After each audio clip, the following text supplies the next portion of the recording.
Hi friends, சிறகடை காசு serial நீ வரப்போகிற எபிசோட்ஸ்க்கான அப்புறமா தான் இந்த வீடியோவில் பார்க்க போகிறோம். வாங்க ஃப்ரெண்ட்ஸ் பார்க்கலாம். இப்போது இங்கே மீனா பார்த்திங்க அப்படின்னா அந்த உண்மையை மனசுக்குள்ளே வச்சுக்கிட்டு அவங்களால அங்கே இருக்கவே முடியல. இதனால் ஏதாவது ஒரு காரணத்தை சொல்லி அவங்களுடைய அம்மா வீட்டுக்கு போயிடணும் அப்படின்னு நினைக்கிறாங்க. இதுக்காக கிடைச்ச காரணம் தான் முத்து லைட்டாக குடிச்சிட்டு வந்தார். இதை ஒரு பெரிய விஷயமா எடுத்துக்கிட்டு மீனா முத்துக்கிட்ட கோவப்பட்டு சண்டை போடுறாங்க. என்றைக்கே இல்லாமல் இவன் நம்ம உண்மையை சொன்னால் கூட புரிஞ்சுக்காம இவ்வளோ கோவப்படுறாளே, இவன் ஏன் இப்படி பண்ணுறா அப்படின்னு அதே கோவத்தோட முத்து பார்த்திங்க அப்படின்னா போயிட்டு பயங்கரமாக குடிச்சிட்டு பிரச்சனை பண்ணுறாரு. இதனால் மீனா வீட்டில் இருக்கிறவங்க எல்லாருக்கிட்டையும் சொல்லிட்டு நான் வெளியில் கிளம்புறேன், அதாவது என் அம்மா வீட்டுக்கு போகிறேன் அப்படின்னு பேக் எடுத்துகிட்டு நிற்கிறாங்க. அதை பார்த்த உடனே எல்லாருமே பார்த்து என்னாச்சுமா, ஏன் ஏன் இப்படி அவசரப்பட்டு கிளம்புறேன்னு சொல்லிட்டு இருக்கேன், வேண்டாம் அப்படின்னு சொல்லி எவ்வளவோ எடுத்து சொல்லி புரிய வைக்கிறாங்க. ஆனால் மீனா கேட்குறதே கிடையாது. யார் பேச்சையும் கேட்காம இவர் குடிச்சிட்டு இப்படியெல்லாம் பிரச்சனை பண்ணுறாரு, நானும் எவ்வளோ நாள் பொறுத்து போயிட்டேன், ஆனால் இதுக்கப்புறமும் என்னால் பொறுக்க முடியாது அப்படின்னு சொல்லிட்டு அங்கேருந்து கிளம்பி போயிடுறாங்க. ஆனால் இங்கே விஜயாலாம் இதை அவள் ட்ராமா பண்ணுறா, வீட்டு வேலை செய்ய முடியாமல் உட்காந்துட்டு இருக்கிறதுக்கு இப்படி போய் சொல்லிட்டு போகிறா. இத்தனை நாள் அவன் குடிக்காதவனா, இவ்வளோ நாள் அவன் கூட இருந்துக்கிட்டு இப்போது குடிக்கிறத ஒரு சாக்கை வச்சுக்கிட்டு போய் சொல்லிட்டு அவள் கிளம்புறா, எல்லாம் பொய் அப்படின்னு சொல்லி கோவப்பட்டு பார்த்தீங்க அப்படின்னா விஜயா பேசிகிட்டு இருக்காங்க. அவள் மனசில் வேற என்னமோ இருக்குது, அதான் நம்மக்கிட்ட சொல்ல மாட்டேன்றா. மீனா வேற ஏதாச்சும் பிரச்சனையா அப்படின்னு கேட்கும்போது அவள் அமைதியாகவே இருந்தா. நாங்கள் முன்னாடி தானே எல்லாரும் இருந்தீங்க, அப்போ தானே மீனா கிட்ட உனக்கு ஏதாச்சும் பிரச்சனையா அப்படின்னு நான் கேட்டேன். அப்போது மீனா தயங்கிக்கிட்டு நின்னா, என்ன பிரச்சனைன்னு சொல்லலை. அதுலேருந்தே தெரியுது மீனாவுக்கு ஏதோ பிரச்சனை அப்படின்னு. ஆனால் இதுக்கு முத்து தான் காரணம் அப்படின்னு சொன்னால் என்னால் நம்ப முடியாது அப்படின்னு அண்ணாமலே நினச்சிட்டு இருக்காரு. அதுக்கப்புறம் மீனா கோவப்பட்டு அவங்களுடைய வீட்டுக்கு போயிடுறாங்க. ஸோ வீட்டுக்கு போய் நின்னா அவங்களுடைய அம்மா இருந்துக்கிட்டு என்னாச்சு அப்படின்னு கேட்குறாங்க. மீனா எதுவுமே சொல்கிறது கிடையாது. அதுக்கப்புறம் அண்ணாமலே ஃபோன் பண்ணி மீனாவுடைய அம்மா கிட்ட பேசுகிறாங்க. இந்த மாதிரி மீனா அங்கே வந்திருக்கா, முத்துனால தான் பிரச்சனை அப்படின்னு சொல்லி அவள் வந்திருக்கா, ஆனால் என்ன ஏதுன்னு எனக்கு தெரியலை. அவங்க ரெண்டு பேரும் இதுக்கு முன்னாடி என்னதான் சண்டை இருந்தாலையும் எல்லாத்தையும் சகிச்சுக்கிட்டு ஒருத்தருக்கு ஒருத்தர் இருந்துருவாங்க. ஆனால் மீனா இப்போ இந்த அளவுக்கு கோவப்பட்டு அங்கே வந்திருக்கானா அதுக்கு என்ன காரணம்னு தெரியல. மீனா கொஞ்ச நாளாகவே என்னன்னு தெரியல, உடம்பு சரியில்லாத மாதிரி சரியில்லாமே இருந்தா. என்னாச்சும் ஏதாச்சுன்னு நாங்களும் கேட்டப்போ எதுவுமே மீனா வாயிட்டு வந்து சொல்லவே இல்லை. இந்த மந்திரிக்கிறவங்க கைட்ட கூட்டிகிட்டு போய் மீனாவுக்கு கயிறுலாம் கூட முத்து கூட்டிகிட்டு வந்தான். ஆனால் அதுக்கப்புறமும் மீனா சரியாகவே இல்லை. இப்படியே முத்துக்கிட்ட சண்டை போட்டுட்டு இப்போ அங்கே வந்திருக்கா மீனா. என்ன ஏதுன்னு மீனாவை கொஞ்சம் பார்த்துக்கோங்க சம்மதியாமா, கொஞ்ச நாள் மீனா உங்கள் கூட இருக்கிறது தான் அவளுக்கு நல்லதுன்னு நான் நினைக்கிறேன், உங்கள் கூடவே மீனா இருக்கட்டும் அப்படின்ற மாதிரி எங்கள் அண்ணாமலை சொல்கிறாரு. ஏன்னா அங்கே மீனாவை என்னாச்சு ஏதாச்சுன்னு கேட்டு அவங்களுடைய அம்மா பிரச்சனை பண்ணுவாங்க, அது அண்ணாமலைக்கு நல்லாவே தெரியும். ஸோ விஷயத்த சொல்லி மீனா அங்கேயே இருக்கட்டும் அப்படின்னு பிரச்சனை வராத அளவுக்கு, ஏன்னா சம்மந்தி அம்மாவும் தப்பாக நினைப்பாங்க, முத்துக்கிட்ட அப்படி சண்டை போட்டுட்டு மீனா அங்கே வந்திருக்காங்க அப்படின்னு அவங்க வீட்டில் யாருமே கண்டுக்கல, விட்டுட்டாரு, முக்கியமாக அண்ணாமலை கண்டுக்கல அப்படின்னு சொல்லி அவங்க நினைப்பாங்க. அதனால தான் அவர் ஏற்கனவே முதல்லையே ஃபோன் பண்ணி விஷயத்த சொல்லி அவங்களுடைய அம்மா கிட்ட சொல்லிடுறாங்க, மீனாவை பார்த்துக்க சொல்லி. அவங்களுமே அதுக்கப்புறம் மீனா கிட்ட என்ன ஏதுன்னு சொல்லிட்டு ஒரு விஷயம் கூட கேட்குறதே கிடையாது. மீனா வீட்டுக்கு வந்ததுக்கப்புறமா மீனாவுக்கு காஃபி போட்டுட்டு கொடுக்குறது, சமைச்சு கொடுக்குறது எல்லாமே அவங்களே தான் பார்த்துக்கிறாங்க. மீனா அந்த வீட்டுக்கு போனால் கூட எல்லாத்தையும் வரைஞ்சிக்கிட்டு செய்வாங்க. அந்த எதுவுமே அவங்க செய்யலை, ஒரு வேலை கூட செய்யாமல் அங்கேயும் அப்படியே தான் உட்காந்துட்ருக்காங்க எல்லாத்தையும் யோசிச்சுக்கிட்டு. அப்போ நம்ம சத்யா தான் போய் என்னாச்சுக்கா, ஏன் அப்படி இருக்க, எதுக்கு மாமா கிட்ட சண்டை போட்டுட்டு வர அப்படின்னு தான் கேட்குறாரு. அப்போது மீனா முத்து மேலே இருக்கிற கோவத்தில், அதாவது முத்து மேலே கோவம்லாம் கிடையாது, ஸோ அப்போ அவர்கிட்ட சண்டை போட்டுட்டு வந்த விஷயத்த சத்யா கிட்ட சொல்கிறாங்க, இப்படி அவர் குடிச்சிட்டு வராரு அப்படின்னு சொல்லிட்டு. ஆனால் இது சத்யாவால் ஏற்றுக்கவே முடியல. மாமா எப்பயுமே தான் குடிச்சிட்டு வராரு, அது தெரியாதா, இப்போ என்னக்கா புதுசா அப்படின்னு சொல்லிட்டு தான் இங்கே பேசிகிட்டு இருக்காருங்க நம்ம சத்யாவும் மீனாவும். அதுக்கப்புறம் மீனா பார்த்தீங்க அப்படின்னா அமைதியாக அவங்க பாட்டுக்கு இருக்கிறாங்க. அவங்களுடைய அம்மா வேலை இருக்குன்னு சொல்லிட்டு கோயில் வாசலில் கடை போடணும் அப்படின்னு சொல்லிட்டு கிளம்பி போயிடுறாங்க. நீ பார்த்து இருந்துக்கோ மீனா, சாப்பிட்டுட்டு அப்படின்னு சொல்லிட்டு. ஆனால் அவங்களுடைய அம்மா போயிட்டு வேலையை முடிச்சுட்டு வராங்க. மீனா அப்படியே தான் இருக்காங்களே தவிர சாப்பாடு கூட போட்டு சாப்பிடவே இல்லை. சமைச்சு வச்சுட்டு போன சாப்பாடு அப்படியே இருக்குது. மீனா படுத்த படுக்கையாகவே இருக்காங்க. ஸோ அதைவே நினச்சிக்கிட்டு ரொம்ப ஃபீல் பண்ணிகிட்ருக்காங்க. ஸோ அப்போ நானும் சம்மந்தி ஃபோன் பண்ணி எல்லா விஷயத்தையும் சொல்லிட்டாரு அப்படின்னு உங்ககிட்ட எதுவுமே கேட்கல, அவன் மீதியாக கொஞ்ச நாள் இருக்கட்டும் சந்தோஷமாக பிள்ளை இங்கே அப்படின்னு சொல்லிட்டு விட்டுட்டேன்.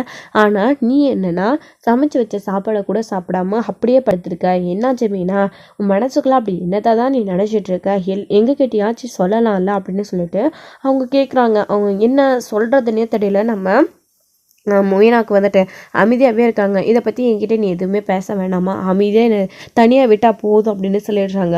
அதுக்கப்புறம் அவங்க அங்கேருந்து கிளம்பி வந்துட்டு சத்யா கிட்ட பேசிகிட்டு இருக்காங்க. என்னடா ஏன் இவன் இப்படி இருக்கா, இப்படியெல்லாம் இவங்க 2 பேரும் எப்பயுமே சண்டை போட மாட்டாங்களே, காரணம் என்னன்னு கேட்டாலையும் சொல்லவும் மாட்டேன்றா அப்படின்னு சொல்லிட்டு கோவத்தோட வந்து அவங்க வந்து அவங்களுக்குள்ளேயே மனசுக்குள்ளேயே பேசிக்கிட்டு அமைதி ஆகிடுறாங்க. அதுக்கப்புறம் இதெல்லாம் ஒரு பக்கம் இருக்க, இன்னொரு பக்கம் இங்கே நம்ம ரோகிணி வந்து கொஞ்சம் ரிலாக்ஸ் ஆகுறாங்க. இப்போ தான் மீனா எப்படியோ ஒரு வழியாக அவங்க அம்மா வீட்டுக்கு போயிட்டாங்க. ஆனால் நம்ம விஷயம் வெளியில் தெரிஞ்சிடக்கூடாது அப்படின்றதுக்காக, அவங்களுக்கு உண்மை தெரிஞ்சிச்சு அப்படின்றதுக்காக இப்படி முத்துக்கிட்ட மீனா சண்டை போட்டுட்டு அவங்களுடைய அம்மா வீட்டுக்கு போகிற அளவுக்கு அவங்க நல்லவளாக இருக்காங்க. அவங்க வந்துட்டு யாருக்கும் பிரச்சனை வரக்கூடாதுன்னு சொல்லிட்டு நினைக்கிறாங்க. நாம் தான் தப்பு பண்ணிகிட்ருக்கோம், நம்ம என்ன பண்ண போகிறோன்னே தெரியலையே. ஆனால் இது வந்து நிரந்தரம் கிடையாது. மீனாவும் சரி, வீட்டில் இருக்கிறவங்களும் சரி, மீனாவை திரும்பவும் வீட்டுக்கு, அதாவது முத்துவும் சரி, வீட்டில் இருக்கிறவங்களும் சரி, மீனாவை திருப்பியும் வீட்டுக்கு கூட்டிகிட்டு வராமல் இருக்கவே மாட்டாங்க. அதுக்கான முயற்சியை பண்ணிக்கிட்டே இருப்பாங்க. நாம் தற்காலிகமாக தான் தப்பிச்சிருக்கோம், கொஞ்ச நாளைக்கு தான். இதை வந்து எப்படியாச்சும் நம்ம சரி பண்ணணும். அடுத்து என்ன பண்ணுறது, மீனா கண்டிப்பாக முத்து வந்து போய் சமாதானப்படுத்தி வீட்டுக்கு கூட்டிகிட்டு வந்தால் இந்த மாதிரி தப்பிச்ச மாதிரி நம்ம அடுத்த முறையும் தப்பிக்க முடியாது. மீனா வீட்டில் விஷயத்தை சொல்லிடுவா அப்படின்னு பயப்பட ஆரம்பிக்கிறாங்க நம்ம ரோகிணியுமே வந்துட்டு. ஆனால் இப்போதைக்கு கொஞ்சம் ரிலாக்ஸ் ஆகுறாங்க. எப்படியோ மீனா வீட்டை விட்டு அவங்களோட அம்மா வீட்டுக்கு போயிட்டா, கொஞ்ச நாளைக்கு நல்லா இருக்கலாம், அதுக்குள்ளே ஏதாச்சும் வேறு பிளான் பண்ணலாம் அப்படின்ற மாதிரி ரோகிணி நினச்சிட்ருக்காங்க. சரி ஓகே அப்படின்னு சொல்லிட்டு இங்கே வந்து இவங்களுடைய வேலையை இவங்களாம் பார்த்துட்ருக்காங்க. ஆனால் முத்து வேலை கொஞ்சம் கூட தாங்கிக்கவே முடியல. குடிச்சிட்டு வந்து விழுந்தவர், மீனா அப்படி பண்ணிட்டாலே நம்மள கேள்வி கேட்டா, நம்ம இத்தனை நாள் இப்படி பண்ணியும் சகிச்சுக்கிட்டா, இப்போ இப்படி பேசிட்டாலேனே மீனாவை நினச்சி ரொம்ப வருத்தப்பட்டு முத்து வந்து குடிச்சிட்டு வந்து படுத்திருக்காரு. அண்ணாமலை போய் முத்துக்கிட்ட பயங்கரமாக கோவப்பட்டு திட்டிகிட்டு இருக்காரு. ஏன்டா அப்படியெல்லாம் பண்ணுற, அவளுக்கு பிடிக்காத ஒரு விஷயத்த நீ ஏன் பண்ணுற, மீனா எல்லா விஷயத்துலையும் வீட்டுக்கு கொடுத்து போகிற பொண்ணு, ஆனால் இந்த அளவுக்கு கோவப்பட்டு அம்மா வீட்டுக்கு போகிற அளவுக்கு நீ தான் அவகிட்ட ஏதோ நடந்திருக்கா அப்படின்ற மாதிரி அண்ணாமலை வந்து பேசிகிட்டு இருக்காரு. அப்போ முத்துவுமே எடுத்து சொல்லி புரிய வைக்கிறாங்க. அப்பா இல்லைப்பா, அதெல்லாம் எதுவுமே இல்லைப்பா, நான் லைட்டாக தான் போய் குடிச்சிட்டு வந்தேன். மீனா கிட்ட நான் எவ்வளவோ என் நிலைமை எடுத்து சொல்லி பார்த்துட்டேன்ப்பா, ஆனால் மீனா கொஞ்சம் கூட புரிஞ்சிக்கவே இல்லை. எனக்கு என்னமோ மீனா காரணமே இல்லாமல் இந்த விஷயத்தில் சண்டை போட்டுட்டு என்கிட்ட அவளோட அம்மா வீட்டுக்கு போய் உக்காந்துட்டு இருக்கான்னு தான்ப்பா நான் நினைக்கிறேன் அப்படின்னு சொல்லிட்டு முத்துவுமே சொல்கிறாங்க. என்ன முத்து இப்படி சொல்கிற அப்படின்னு. ஆமாப்பா, அவள் மனசுக்குள்ளே நம்ம எல்லாரும் நினச்ச மாதிரி ஏதோ ஒரு பெரிய விஷயத்த மறைச்சி வச்சிருக்கா. அது என்னன்னு நம்ம யார் கேட்டாலும் சொல்லவும் மாட்டேன்றா. அவள் கயிறு கட்டிட்டு வந்ததுக்கப்புறமும் அதே மாதிரி தான்ப்பா இருந்தா. ஆனால் அதுக்கப்புறம் மீனா கிட்டே நான் பெருசாக என்ன ஏதுன்னு கேட்கலப்பா, விட்டுட்டேன். ஆனால் இப்படி கோவப்பட்டு சண்டை போட்டுட்டு அம்மா வீட்டுக்கு போய் உட்காந்துட்ருக்கா அப்படின்னா, இந்த வீட்டில் இருந்தால் நம்ம அந்த விஷயத்த எல்லாரையும், அதாவது எல்லாரும் விஷயத்த கலரி நோண்டி எடுத்து கண்டுபிடிச்சிருவோம் அப்படின்றதுக்காக தான் மீனா வந்து போய் சொல்லிட்டு போயிருக்காப்பா அப்படின்னு சொல்லிட்டு முத்து வந்து இந்த ஒரு விஷயம் மட்டும் எனக்கு நல்லா புரியுதுப்பா அப்படின்னு கரெக்டாக வந்து விஷயத்தை கண்டுபிடிச்சி முத்து சொல்லிடுறாரு. ஸோ என்னவாடா இருக்கும் அது, மீனா ஏன் இப்படி இருக்கா அப்படின்னு சொல்லிட்டு தெரியாமல் குழம்பி போய் நின்றுட்டுருக்காங்க அண்ணாமலை, முத்து, வீட்டில் இருக்கவங்க எல்லாருமே. வேணா பாட்டி ஊருக்கு போய் என்ன ஏதுன்னு விசாரிச்சுட்டு வரட்டுமாப்பா அப்படின்னு முத்து சொல்கிறாரு. அங்கே போனால் என்னடா தெரிய போகுது, அங்கே யார் இருக்க போகிறான், நம்ம எல்லாருமே இங்கே தான் இருக்க போகிறோம். இங்கே இருக்கிறப்போ அங்கே நடந்த விஷயம் எப்படி நமக்கு தெரியும் அப்படின்னு தான் வந்து அண்ணாமலை சொல்கிறாரு. சரிப்பா, அது என்ன ஏதுன்னு கண்டுபிடிக்கணும் அப்படின்னு. சரியா, அதெல்லாம் சரிதான், இப்போ மீனாவை நீ சமாதானப்படுத்தி வீட்டுக்கு கூட்டிகிட்டு வரணும் அதுக்கு முதல்ல அப்படின்னு சொல்கிறாங்க. சரிப்பா, நான் பார்க்குறேன், எப்படியாச்சும் மீனாவை சமாதானப்படுத்துகிறேன் அப்படின்னு சொல்லிட்டு இங்கே முத்து வந்து சொல்லிட்டு இருக்காரு. சரி ஓகே அப்படின்னு சொல்லிட்டு இங்கே முத்து வந்து மீனாவை நினச்சி ஃபீல் பண்ணிட்டு இருக்காரு. ஆனால் கண்டிப்பாக நம்ம போய் கூப்பிட்டா மீனா வருவாள் என்னன்னு தெரியல அப்படின்னு நினச்சிக்கிட்டு தான் இருக்காரு முத்து வந்துட்டு. அப்படி அண்ணாமலை வந்துட்டு கண்டிப்பாக இனி இவ்வளோ பெரிய விஷயத்துக்கு அப்புறமா நீ போய் கூப்பிட்டா மீனா வரமாட்டா, நான் அவங்க அம்மா கிட்டே ஃபோன் பண்ணி பேசியிருக்கேன். சரி முத்து, இந்த விஷயத்த கொஞ்ச நாள் ஆற போடலாம், மீனா கொஞ்ச நாளைக்கு அவங்களுடைய அம்மா வீட்லேயே இருந்துட்டு வரட்டும் அப்படின்னு அண்ணாமலை சொல்கிறாரு. சரிப்பா அப்படின்னு முத்துன்னு சொல்லிடுறாரு. ஆனால் அப்போ தான் வந்து முத்து மீனாவை நினச்சி ரொம்ப ஃபீல் பண்ணிட்டு உட்காந்துட்ருக்காரு. மீனா இல்லை அப்படின்னு என்னதான் வந்து 2 பேரும் கோவப்பட்டு சண்டை போட்டலாம், மீனா இல்லாமல் முத்துவால் ஒரு நாள் கூட இருக்க முடியாது. இப்போ அப்படி தான் வந்து முத்து வந்து இருக்காரு. ஸோ இந்த இவ்வளோ பிரச்சனை இதெல்லாத்தையும் விட ஸோ இப்போ மிகப்பெரிய பிரச்சனை ஒன்று வரப்போகுது. அதாவது நம்ம சத்யாவால், மீனாவுடைய தம்பியால். ஸோ அவங்க ஏற்கனவே முத்து வந்துட்டு சத்யாவுக்கு வார்ன் பண்ணாங்க, இந்த பிஸ்னஸும் உனக்கு செட் ஆகாது, இந்த ஃபைனான்ஸ் கம்பெனி உனக்கு செட் ஆகாது, அதுலேருந்து வெளியில் வந்து வேறு எதாச்சும் நல்ல வேலைக்கு போ அப்படின்னு முத்து சொல்லி பார்த்தாரு. ஆனால் அங்கே இருக்கிற சுச்சுவேஷனை மாத்திரம் அப்படின்னு சொல்லிட்டு நம்ம சத்யா வந்து பார்த்திங்க அப்படின்னா அதுக்கேற்ற மாதிரி ஐடியா சொல்லி அவங்களுடைய ஓனரை மாற்றிட்டாங்க. அந்த சமயத்தில் தான் அவங்களுடைய பொண்ணை மீட் பண்ணார் சத்யா.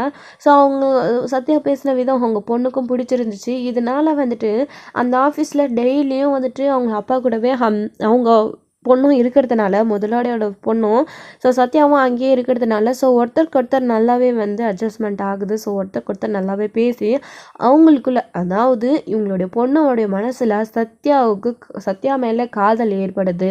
ஸோ வந்து சத்யாவால் இவங்க வந்துட்டு இம்ப்ரெஸ் ஆகிடுறாங்க. ஸோ வந்து அவங்க பேசுகிற விதம் பிடிச்சிருக்கு, அவர் நடந்துக்கிற விதம் பிடிச்சிருக்கு, அவர் அழகாக இருக்கார், இதை மட்டும் தான் அவங்க எதிர்பார்க்கலாங்க. தவிர அவங்களுடைய அம்மா சிந்தாமணி மாதிரி, அவருடைய அப்பா மாதிரி ஸ்டேட்டஸ் எதையுமே அவங்க பார்க்கல. ஸோ இந்த விஷயத்தை பற்றி தான் வந்துட்டு அந்த பூசாரி வந்து சொன்னாங்க அவங்களுடைய அம்மா கிட்ட. ஸோ வந்து உங்களுடைய பொண்ணுக்கு கூடிய சீக்கிரம் கல்யாணம் நடக்க போகுது, ஆனால் நீங்கள் நினச்ச மாதிரி கிடையாது, அவன் நினச்ச மாதிரி ஒரு கல்யாணத்தை பண்ணிக்க போகிறா, இதனால் பெரிய பிரச்சனை உண்டாக போகுது, இதனால் நீங்கள் ஜெயிலுக்கு போகக்கூட வாய்ப்பு இருக்குது அப்படின்னு அவங்க சொல்லியிருக்காங்க. ஸோ இதை நினச்சி தான் அது யார் என்னன்னு சொல்லி தான் பொண்ணை வந்து ஆம்பளை கிட்ட பேச விடாமல் கண்ட்ரோலாகவே வச்சுருக்கணும் அப்படின்னு இவங்க நினச்சாங்க. ஆனால் அது முடியலை.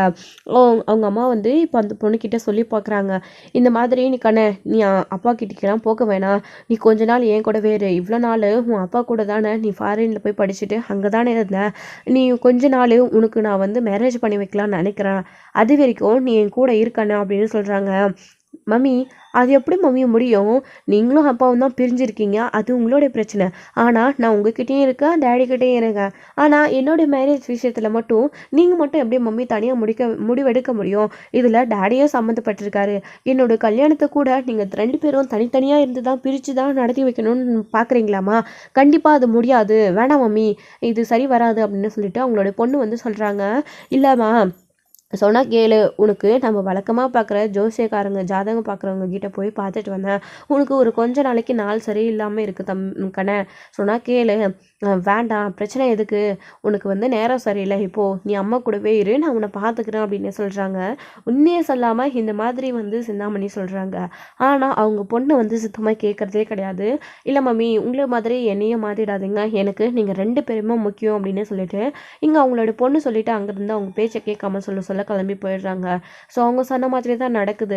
ஸோ நீங்கள் சொன்னாலையும் உன் பொண்ணு கேட்க மாட்டா, அவள் புரிஞ்சுக்கிற மனநிலையும்னு இல்லை, அவள் இஷ்டத்துக்கு தான் முடிவெடுப்பா அப்படின்னு அவங்க சொன்னாங்க. அது மாதிரி தான் நடக்குது. ஸோ இப்போ அவங்களுடைய அப்பா கிட்ட அவங்க கிளம்பி போயிட்டு அவங்க அப்பா கிட்ட வந்து அம்மா மம்மி இப்படி சொல்கிறாங்க அப்படின்ற விஷயத்த சொல்கிறாங்க. அது எப்படி உன்னோட மேரேஜஸில் உன் அம்மா மட்டும் முடிவெடுக்க முடியும், நானும் தானே முடிவெடுக்க முடியும் அப்படின்னு சொல்லிட்டு இங்கே வந்து அவருமே பேச, டாடி இப்போ அது பிரச்சனை இல்லை, எனக்கு இப்போ மேரேஜே வேண்டான்னு நான் சொல்லிட்டு இருக்கேன், இப்போ தானே டாடி படித்து முடிச்சுட்டு வந்தேன், என்னோட மேரேஜ்க்கு என்ன அவசரம், இப்போ தான் நான் உங்கள் கூடயும் அம்மா கூடயும் இருக்க ஆரம்பிச்சிருக்கிறேன், கொஞ்ச நாள் உங்கள் கூட கொஞ்ச நாள் அம்மா கூட நான் சந்தோஷமாக இருக்கணும் டாடி, என்னை யாருமே கண்ட்ரோல் பண்ணி மேரேஜ்ன்றதில் இன்வால்வ் பண்ணி என்னுடைய லைஃப்பை வந்து ஸ்பாயில் பண்ணிடாதீங்க, நான் வந்து பொறுமையாக கல்யாணம் பண்ணிக்கிறேன் டாடி, இப்போதைக்கு எனக்கு மேரேஜ் வேண்டாம் அப்படின்னு சொல்கிறாங்க. அவங்களுமே அவங்க பொண்ணுக்காக வந்து சரி ஓகே, சரிடா உன்னோட விருப்பம், நீ வந்து உன் இஷ்டப்படி இருந்துக்கோ, உனக்கு எப்போ தோணுதோ அப்போ வந்து நீ கல்யாணம் பண்ணிக்கோ, நீ ஜாலியாக வந்து லைஃப்பை என்ஜாய் பண்ணு அப்படின்னு அவருடைய அப்பா வந்து ஃப்ரீடம் கொடுக்குறாரு. ஸோ அவங்க பொண்ணு வந்து அதனால தான் வந்துட்டு ஜாலியாக வந்து இருக்க ஆரம்பிக்கிறாங்க. ஸோ அப்படி தான் வந்து சத்யா கூட வந்து பழக்கம் ஏற்படுது. ஸோ சத்யா கிட்ட வந்து ப்ரப்போஸ் பண்ணலாம் அப்படின்னு அவங்க மனசில் நினைக்கிறாங்க. ஸோ சத்யாவை பிடிச்சிருக்கு அவங்களுக்கு, அவங்கள மனசுக்குள்ளே நினச்சிக்கிட்டு இருக்கிறதுனால தான் இந்த மேரேஜே வேண்டான்னு சொன்னாங்க. ஸோ சிந்தாமணி நினச்ச விஷயம், அவங்க நினச்சதை அவங்க பொண்ணுக்கிட்ட சொல்கிறதுக்கு முன்னாடியே வந்து இந்த மாதிரி ஒரு விஷயத்தில் இன்வால்வ் ஆகிடுறாங்க அவங்களுடைய பொண்ணு. அதனால் அவங்கள கண்ட்ரோல் பண்ண முடியுதில்ல, அவங்களுமே வேண்டாம் இந்த மேரேஜ் அப்படின்னு சொல்லிடுறாங்க. அவங்களோட மனசுக்குள்ளே நினச்சிட்ருக்காங்க, சத்யாவை வந்து மனசுக்குள்ளே நினச்சிட்ருக்காங்க, இதை எப்படியாச்சும் அவர்கிட்ட சொல்லணும் அப்படின்னு நினச்சிட்ருக்காங்க நம்ம அந்த பொண்ணு வந்துட்டு. ஸோ சத்யாவுமே அவங்க நல்லா பேசுகிறாங்க, ஃப்ரெண்ட்லியாக இருக்காங்க, நம்ம நினச்ச மாதிரி நம்மளோட ஓனர் மாறிட்டாங்க அப்படின்னு முத்து சொல்லியும் அந்த கம்பெனியை விட்டு வராமல் அங்கேயே தான் இருக்கார். இதனால தான் முத்துவுக்குமே சத்யாவை பார்த்தா கொஞ்சம் கோவம் வருது. ஸோ பேச மாட்டேன்றாரு, நான் இவ்வளோ சொல்லியும் அவன் கேட்கல இல்லை அப்படின்னு, அதாவது அப்பா இல்லாத பிள்ளை, அவனுக்கு நாம் தான் சொல்லி சரியான வழியில் கொண்டு போகணும் அப்படின்னு முத்து வந்து சீதாவை எப்படி நடத்தினாரோ அதே மாதிரி சத்யாவையும் பார்த்துக்கணும் அப்படின்னு சொல்லிட்டு சத்யா கிட்டேயும் வந்து சொல்லி பார்த்தாரு. ஆனால் கேட்கவே இல்லை முத்து வந்துட்டு. அதாவது சத்யா கேட்கல, முத்து வந்துட்டு சொல்லி பார்த்தாரு. ஸோ அதனால தான் வந்துட்டு முத்து வந்து சத்யா கிட்ட பேசுகிறதே கிடையாது. ஸோ வந்து இப்படி போயிட்டுருக்கு. இது ஒரு பக்கம் இருக்கா. ஸோ மீனா இப்படி இடிஞ்சு போய் அவங்களுடைய அம்மா வீட்டில் வந்து விஷயத்த சொல்ல முடியாமல் ரொம்ப தவிச்சிட்டு இருக்காங்க. ஸோ வந்து இதுக்கு இடையில இவ்வளோ பெரிய விஷயம் வந்து நடக்க போகுது. ஸோ இது எல்லாத்தையுமே வந்து முத்துவும் சரி மீனாவும் சரி எப்படி ஃபேஸ் பண்ண போகிறாங்க. ஸோ வந்து சத்யாவோட பிரச்சனை வந்துச்சு அப்படின்னா கண்டிப்பாக வந்துட்டு இந்த விஷயம் மீனா மனசுக்குள்ளே நினச்சிட்டு இருக்கிற விஷயம்லாம் ஒரு பெரிய விஷயமே இல்லை. இதை பற்றி கண்டுக்கவே மாட்டாங்க. அடுத்து வந்து அந்த பிரச்சனைக்கு போயிடுவாங்க. ஸோ வந்து சத்யாவுமே அவங்க கேஷுவலாக பழகுறாங்கன்னு தான் பழகிட்டு இருக்காங்க. சத்யாவுமே அந்த பொண்ணுக்கிட்ட அவங்க வந்து லவ்வோட வந்து பழகிட்டு இருக்காங்க அப்படின்ற விஷயம் இன்னுமே வந்து சத்யாவுக்கு தெரியாது. ஸோ இதோட இந்த எபிசோட் வந்து முடிச்சிருக்காங்க. அடுத்தடுத்த எபிசோடில் என்ன நடக்க போகுது. ஸோ அவங்க வந்துட்டு சத்யா கிட்ட ப்ரப்போஸ் பண்ணால் சத்யா வந்து என்ன பண்ண போகிறாரு. ஸோ கண்டிப்பாக வந்து ஏற்றுக்க போகிறாங்க அந்த பொண்ணை. ஸோ அப்படி வந்து சத்யா வந்து சிந்தாமணியோட பொண்ணை ஏற்றுக்கிட்டா ஸோ சிந்தாமணியோட ரியாக்ஷன் என்னவா இருக்க போகுது, அவங்க என்ன முடிவெடுக்க போகிறாங்க அப்படின்றதெல்லாம் வெயிட் பண்ணி நெக்ஸ்ட்டோட பார்க்கலாம். தேங்க்யூ. இந்த வீடியோ உங்களுக்கு பிடிச்சிருந்தா லைக் பண்ணுங்கள், ஷேர் பண்ணுங்கள், கமெண்ட் பண்ணுங்கள். மறக்காமல் பெல் ஐக்கானை கிளிக் பண்ணி வச்சுக்கோங்க.